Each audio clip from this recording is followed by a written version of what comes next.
Hello and welcome to the Crap and the Crazy Parenting Podcast. I'm Tash Critter. I have a Bachelor of Education, Kindy Tier 7, and over the last 10 years we've racked up about 700 hours with early intervention therapists, including speechies, OTs, psychs, physios, the works, with my two kids with autism and one has ADHD and PDA as well.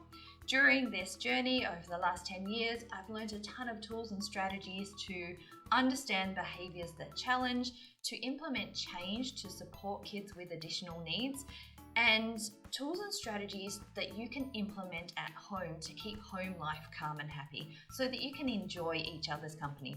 I really hope these tips, tools and strategies help you and that you can take these podcasts and go home and implement what we've covered. Hello, this is part 2 of our home tools and strategies for under 5-year-olds. I talked for way too long last week. So in the last episode, we covered routines and visual schedules, picture labels on drawers and cupboards, transitions, including timers and now and next, a safe place to chill out and proprioception. We talked about movement breaks, co-regulation, so finding that middle ground between keeping yourself sane and your kid happy. We're just going to write off sleep. My next bit to cover was leads. Now, this is a controversial one. I don't know if leads is the right word. They've probably come up with a better word for it. So I'm basically talking about having those little backpacks with the lead where mum holds the end of the lead and the little kid doesn't run on the road and get squashed. As soon as you put something like this on socials, the trolls, the Karens, the keyboard warriors come out and rip the poor parents to shreds. Now, I just wanted to encourage you, this may not be for everyone. You need to use your common sense and your own understanding of you and your family and the dynamics of your family and how many kids you've got and all of these things, yes? But I just wanted to run through, because so many people are so quick to judge that you're just treating your kid like a dog. Yeah? You are not treating your kid like a dog. I use them. I can't remember whether I used it for my first. Definitely did for the second, because the first would have been screaming and the second was the one who would just walk off. Just walk off. So that kid could scoot, walk, whatever, into a parked car. Like they're just that proprioception, the understanding of that kid in space, like in the environment around them, was just non-existent. So I do remember using it. But I also, so hers was a backpack and it had a cute little butterfly on there, and that's where I stuffed the weighted bean bags in. So she had that weight on her as well. So she had some level of control, I suppose, and independence, but she was safe in that she couldn't leave me. Yeah? So I just wanted to run through a few points on that restrictive practice. There are, there's ways that you could use that are definitely absolutely not okay, but there are ways that you can use it if you're looking after your kid's safety, which is your number one goal as a parent. Yeah, there's no point doing all the right parenting things and your kid runs out in front of a car and gets squished. Like that's not okay. We look at using the restrictive practices, which this is considered one, in a limited circumstance as a last resort, using it for the kid's best interest, for their safety, for their well-being. It has to be the least restrictive practice. So look, I've seen it before where a literal dog lead was used and hooked to the kid's overalls. I tend to have a bit more issue with that because, look, that is a dog lead then. And it's a small difference, but to me, it's a difference. You want to look after the dignity of the child. You want to keep them safe. And yeah, I will just leave that point there. Also not okay to, in my opinion, yes, and I would just be careful about this, to use it to then stake your kid to the ground. I have seen that as well. So at a sporting event, I don't know how I feel about that one. But if that is something where for you it's the last resort, you have put 100% into thinking about the kids' dignity, how to manage them best, that it's about the safety and about the child rather than your convenience. I think that's my issue. When parents use it for their convenience, especially if there's a beer in the hand, as opposed to the kids' best interest, the kids' safety, well-being, dignity. Yes? I probably opened up a can of worms here. The other one was to use it for a short period of time. So it's a means to an ends, especially in car parks. The last one was not to use it as a first response to behaviours of concern. So not you've been naughty, I'm going to tie you up kind of thing. That's not okay. And not instead of supervising your child, which is, I guess, where at the sporting game, if you've picketed your kid with a dog lead to the ground while you have a beer, then that's not okay. Yeah. So use it. I just wanted to be clear on there's a time and a place, and this may be necessary. It may be not ideal. It may not be ideal or what any of the other 10 families in your playgroup would do, but your responsibility as an adult and for the safety of your kid, that may be what it looks like, and that is okay. Moving on. So downtime, this is another one. So sleep, look, we just wrote that off because between 0 and 5, there is no point telling me telling you to get more sleep. Like I would want to hit you if you told me that when my kids were that age, because I didn't sleep for 5 years. No, I probably did. I remember during that breastfeeding stage, I would feed for an hour and a half and have a half-hour break, and then I'd feed for an hour and a half. Like that was just the next cycle, and that's just turns out he had a high palate. So yeah, which I again knew nothing about. So downtime and compromising. So finding, I guess, what's important to you, your family, looking after your sanity. Once that's out the window, it's very hard to. It's like dropping all your balls. It's so much harder to pick them all up rather than doing something to help maintain and look after yourself. Yeah. So by that, I mean resting together where possible. Look, we probably watched way too many movies. Still do it now. That is something that we can all do together. We can enjoy each other's company. There are no demands. There's no social, so there's not that looking at each other, expectation sort of thing. And that works well for us as a family. That may look different for your family, but I encourage you to find something where you can rest together and enjoy each other's company together. I've got quiet toys on my notes. So I took out all the batteries. I could not cope. So that was something that I could not cope with all that electronic noise. So we just didn't have it. And that's something small, saves you a fair bit of money as well in batteries. So I'm not saying be in control of a mother and take everything away. But yeah, no, that's where I drew the line. I could not cope with that noise. So that is something that I did. That, again, may look different for you. And I would be careful then to use that strategy and then, 5 others that limit your child further. To keep my sanity, if I'm going to deal with your crap all day, I got to, not tip myself over the edge. I hope I've made my point there. And use stimming and self-regulation tool strategies to your advantage as well. Some people will stop stimming behavior. I don't see the point of that. Look, there is a time and a place as well. Stimming for one kid will look different from another. Sometimes that won't be socially acceptable. So what is okay at home in the bedroom is not okay in the middle of the shopping centre. So having those boundaries, be all good with having those boundaries. I'm just talking about where my boy would just love looking into a fan. So to use that time to sit close by and rest while he was happy doing something quietly, which was in that case stimming. All right, moving on. Oh, this episode's a lot more controversial than the last one. I've got iPads here. So look, every man and his dog has an opinion on this one. So before I did the educational resources, we sold the wooden toys. And I used to sit in the shopping centres and have my stall there. And I used to get really upset with the parents telling me, not upset with the parents, but it made me sad with parents buying iPads for their 2-year-olds. So I personally don't see that as appropriate because it can be so easily used as a babysitter. And parents, you get all these cool apps, flashing screens, they've got their attention, they're quiet. but what are they actually learning and what are they missing out on? I guess that's my point there. So an iPad can't replace fine motor skills, gross motor skills. Even though they're drawing very differently. They're chicken pecking the screen using a pointer finger rather than actually holding a pencil or something. And at that age, under this 5-year-old age group, we use chunky things in the hands because their hands aren't developed properly, so they shouldn't be holding iPad pens.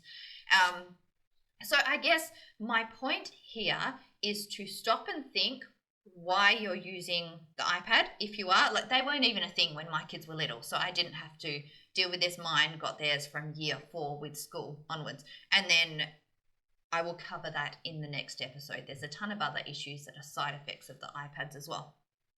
So I would be, if you're going to use it, and it can be a great tool. So if you've been out all day, and you know your kids are starting to climb the walls, they're escalating, then use it as a tool. But I guess use it knowing it's a tool. Use it for a purpose. And look, I'm talking to myself as well. I do not get this right, particularly if I'm busy. Sure, it's an easy babysitter. Especially when now, you know, they're not meeting with friends so much, but they're all online gaming. Again, this is for older kids, not for younger ones, so I'll come back to younger ones. Be okay to have boundaries. So for us, that looked like not before school. So not before daycare, childcare as well. So in that younger age group. So for us, it wasn't iPads. That was the rule for any tech. So TV. Yeah, I think that's all we had. So they didn't have TV before school because it does actually affect their learning and concentration. Now, again, I'm not saying you have to do this rule or, you know, have these boundaries or whatever, but I guess be confident as a parent to have boundaries in place, however that looks for you and your family. Make sure if you are using it that you've got other opportunities for your kids to play with whole body movement, with fine motor skills, with books, puzzles, wooden toys, playing in the sandpit, playing with real life stuff, with their hands. Because kids are kinesthetic learners. They learn with their bodies. They learn with whole body movement. I mean, you can have apps where they're pouring stuff from one cup into another, and yes, they're learning about measurement, but that will never compare to actually having a water tray and playing with water. The other thing, iPads are addictive, so I would be careful of that as well, which is why I would put boundaries in place, because the behaviours that become, and I have been there, done this, and wasn't fun, the behaviours coming out of that iPad addiction were a bit of a nightmare to deal with, And look, being a parent is hard, and having those boundaries and saying no to your kids is hard, but I just want to encourage you that it's okay to do that. It is not your job to keep your kids happy and do exactly what they want all of the time. They're allowed to be bored. They're allowed to be angry at you. Yes, it sucks to watch, but that is kind of part and parcel of being a parent, So I want to encourage you on that front to be okay with saying no. All right, moving on. Meals. I chucked this one in because this is a big one with that 0 to 5 age group.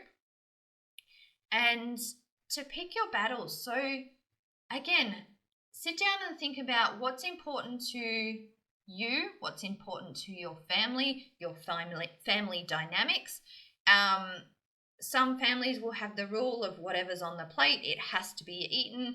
Other families, and I've seen all of these things, tried all of these things back in the day because I didn't understand about sensory issues with food, which I'll cover in a sec. So one kid doesn't have sensory issues, they eat like a garbage disposal unit, and then the other kid does. And then we're comparing the two, rewarding the one that has eaten to try and make the other one eat their food. And you're just creating all these issues around food. Going on to the sensory, and then I'll come back to that. So as a basic question, why do kids love crackers, nuggets, and chips more than their vegetables? And I saw a post only about, I don't know, a couple of years ago on this one, and it just made so much sense, especially on the sensory front. For one, they're all very bland colors. So one of my kids likes brown mushy stuff. That is just his sensory preference. That hasn't changed in 15 years. That's another thing with sensory issues. you can fight and fight and fight, and you still may never win. Yeah. So over 15 years, I have made progress, but it still is within the same boundaries of color, texture, things not touching. Yeah. So with the crackers, nuggets, and chips, they're all the same color. They're all the same texture. Every time you eat them, they are going to be the same color. They're going to be the same texture. They're not going to change. When I eat them, I know what to expect. Therefore, I don't have anxiety around it. Yeah? Versus, say, a strawberry. How many times have you eaten a strawberry and, they're sweet? The next time you expect it to be sweet, but it's sour. The next one has a squishy bit on the side that your finger sinks into when you go to take a bite. All of these things, they are changed, they're unexpected, they're inconsistent. And if I've got issues with all of these things and these create anxiety within me, why would I want to touch a strawberry, no matter how many times you put it in front of me? Yeah?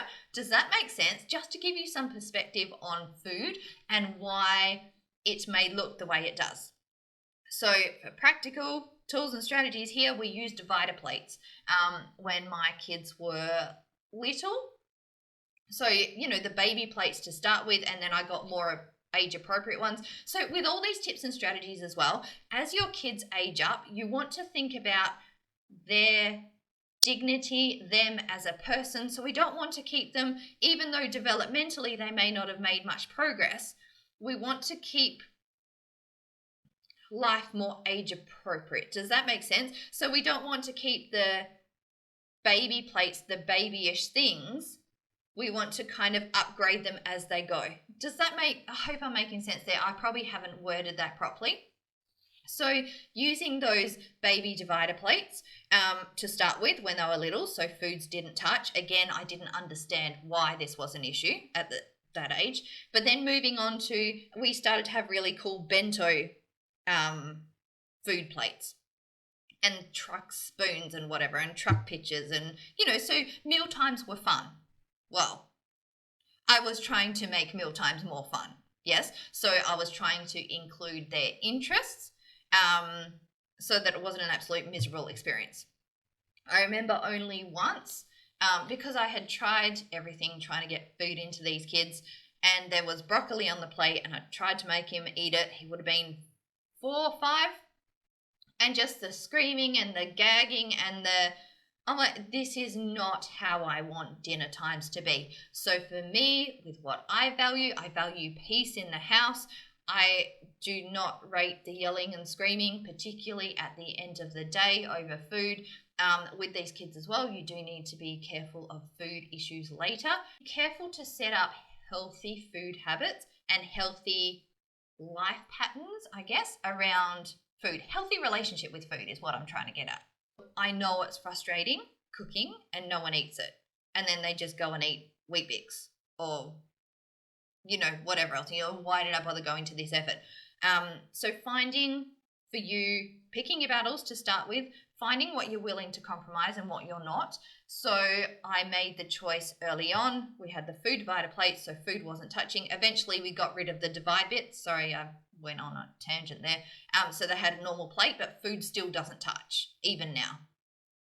Sauce goes in a separate thing. So I decided early on that I was not willing to cook 3 meals. Cooking at the end of the day, not my favorite thing in the world. So cooking 3 meals at the end of the day for 3 people, that's ridiculous. So I would cook based on what they overall enjoyed, and then I would put a bowl, to the side of their plate, and it was their job to pick out the corn or the peas or the whatever else. So it's, as a family rule, all goes on the plate, but they can choose whether they eat it or not. For me, that was more important than screaming at dinner time. I remember growing up with that force rule, that force around food. Everyone else has left the table and I'm gagging on spinach or whatever. I still remember that. That to me is not okay. That is not how I want to parent. So that is my personal choice. Again, I hope this just gets you thinking about what's actually important to you. What do you want to see with your rules, if you have those rules, particularly if they come from childhood, so family rules? What are you teaching? So what are you teaching with that rule? Is that something you want your kid learning? And it may well be. Like, that may be important to you, to have everyone sit down at the table, you eat everything. That, for you, that may work. Yeah. But for those of you that it doesn't work and it is just screaming and yelling at the end of the day, what are you teaching your kids? Yeah. All right. I am going to leave it there. Yep, I am done. I have covered not covered, there's probably a million other things I could talk about, but hopefully they're big key things for you to start thinking about. And look, I wouldn't encourage anyone to take all, 10, 11 of these and try and implement them straight away. Pick one or two. So where are the biggest problem areas at home as far as screaming, yelling, not being calm, that you could pick to deal with?